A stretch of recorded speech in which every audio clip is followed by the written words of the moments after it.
Everybody, if you remember Billy Goat again, obviously. If you guys remember last time when we did this, we did the speaker wire, so we got that measured out and kind of figured out and tucked over there. So what we're gonna do today is we're gonna run the power wire, power and ground. Now these two, they're not gonna cause interference if they're right next to each other, so we can run them right next to each other. I apologize if there's wind noise or anything else, but it is just too beautiful out to leave that garage door closed. So this is where it's important. Remember, I got them marked on the board where the positive and the negatives were on each one, so I have a rough general idea about where this stuff is. The D100 tubes run 8-gauge power wire. We got 8-gauge terminals. They're only 200 watt amps, so I'm not too worried about that size and all that. But we're doing that. I got these little clips over here.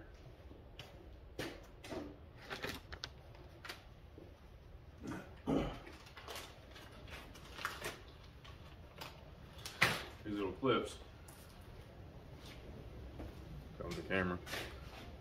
If you look, you kind of bend the wire into there, bend the wire up into there, and these little clips will hold the power and ground wire, so you ain't got to worry about it going anywhere. And they are stackable. Just got to hit the top with some sandpaper so it sits flat, but you can stack them on top of each other, which is really nice. So we're going to get a hand dent pencil. Off that up there, so we don't do nothing without our pencils. So we got these clips where we're going to use the mark. I got a rough idea of where I want to mark the stuff. And again, these are rough estimates, and I'm probably going to need more power wire. I've got some bus bars coming that are going to go over here. They're about 4 or 6 posts on the bus bars, so I can put terminal lugs on there, stick them on the post, and that's all going to be right here. Positive and the negative stuff will be right here. So we're going to be running all over to this corner now. So positive, negative.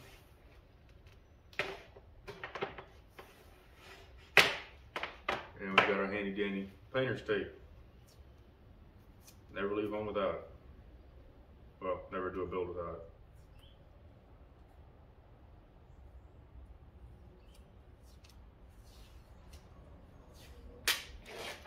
So, got these. Give a little extra space so we can strip it down and prep it. Because I'm actually going to be doing, these are all OFC wires, all oxygen-free copper.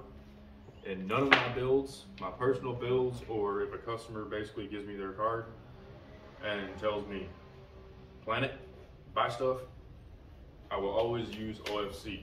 CCA, copper-clad aluminum, is cheaper, but it cannot handle the power that the same size OFC can. So if you got, say, 8-gauge CCA, it's not going to be able to handle the same power as 8-gauge copper. I don't know what the amperage is off the top of my head is, but just don't even think about it. Actually, I'm just going to do this. So remember how I said it clips in? Come in right here, come in right here, boom. That's a little bit loose, that's perfectly fine, because I'm gonna be ultimately putting what's called Tech Flex on here. I know I've talked about it before. I want to get this as close up to here as possible. I'm actually gonna angle this a little bit, so it's gotta go through a curve. I want it up there as close as possible so that will it fit down? No, it won't fit down. All right, we're using our center punch. I want it as close as possible to relieve the stress of the wire, because we're going to be curving them up over the 1000SX, if you remember correctly. So close enough that it's going to relieve the stress and take the stress off the terminal points for this, but far enough that I can still get that curve over the end. And at just enough of an angle. Now, I'm not keeping the wire tips at the same length.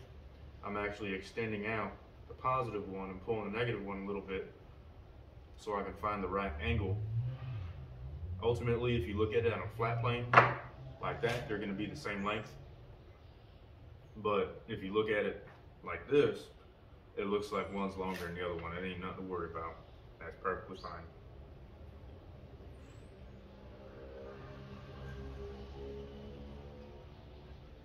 That actually might be right here. Not that one. This is my beater picnic table that's underneath here. I know there's gonna be some people, oh my gosh, I'm drilling through the picnic table. Oh, the humanity. I ain't worried about it. It's my beater table. Got it for like 20 bucks at Walmart. I'll beat the bejeebus out of this table. I had it set something else. Built an amp rack earlier, had the torque setting way down low. So we're gonna take that. Drill a hole, there's one. I'm actually gonna do this.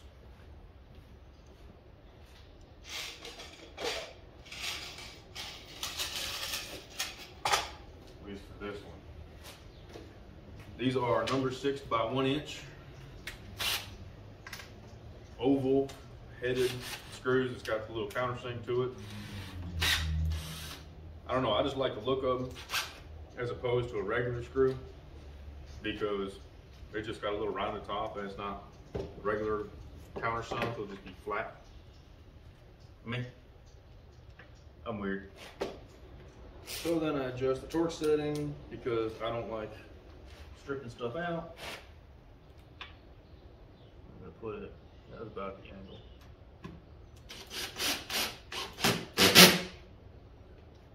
Boom. In it.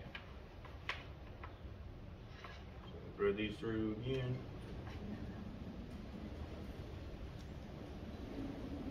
About there. They're gonna come up.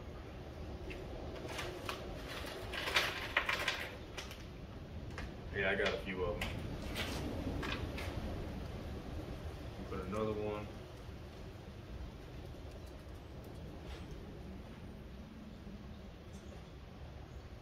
Right there.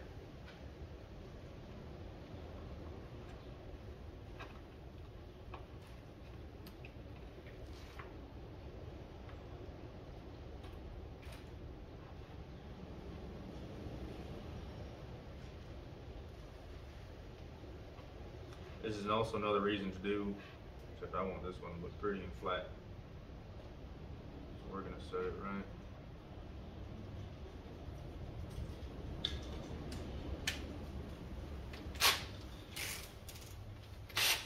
Alright, you know what? I'm tired of this.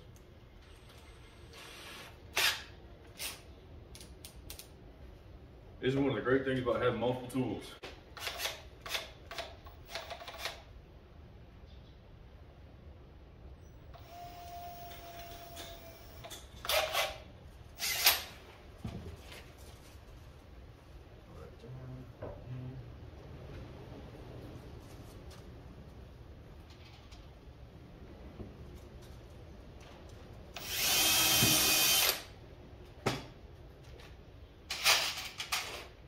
Now these aren't going to be the permanent screws that I use because there's a couple of these points where I'm going to be stacking 2 or 3 of these on top of each other. Like I said, this is just, we're still kind of in the dry fitting area. Now this is going to be a straight run.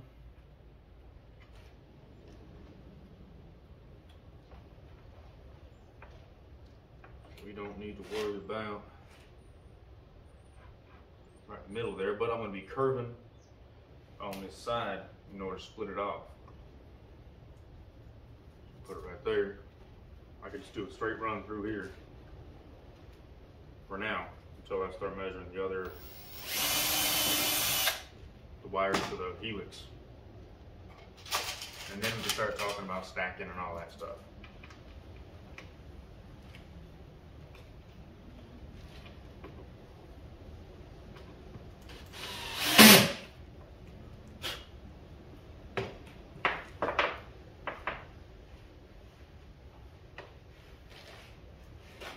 Remember I said we're going to do the curve.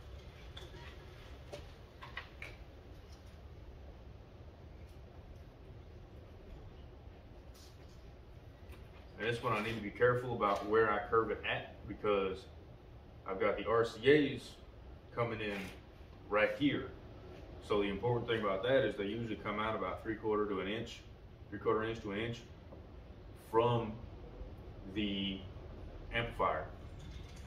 So I'm gonna curve this around, and I'll show you all the top down in a sec. I'm gonna curve this around the 1000 SX.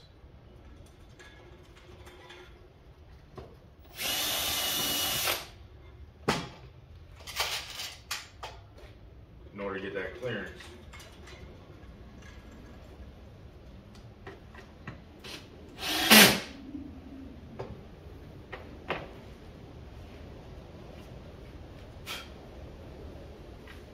And we're going to do one more.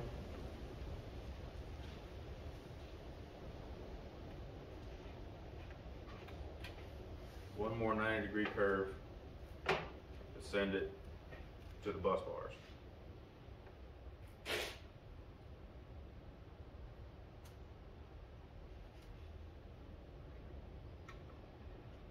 Now it's kind of aesthetics as to which way, where exactly do I want to put this curve at. Put it round about in the middle, or where the two of them are going to go.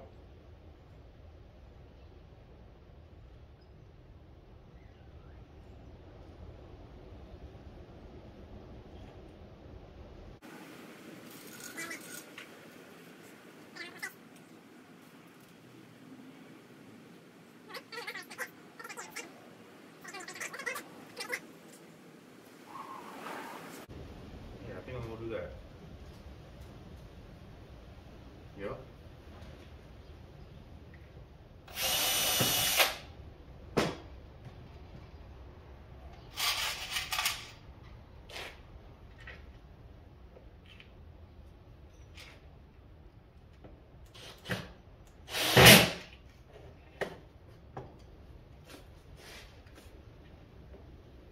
And remember,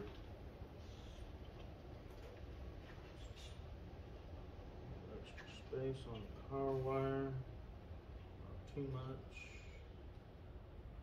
Yeah. There. A little extra give on the ground.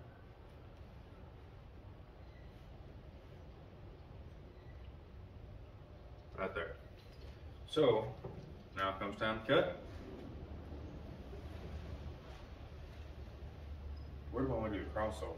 Because if that's going to be the positive,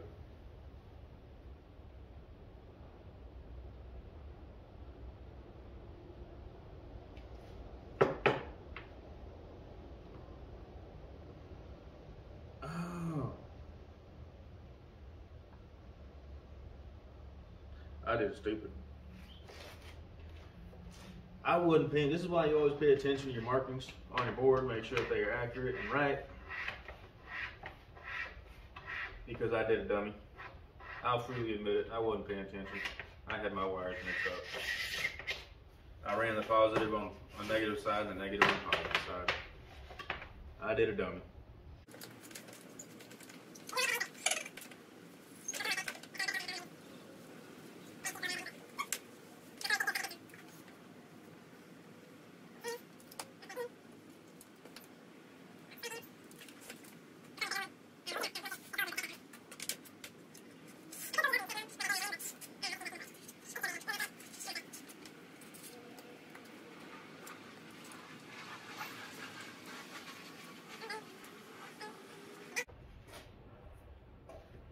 Please don't make me mess this up, because I'm cutting.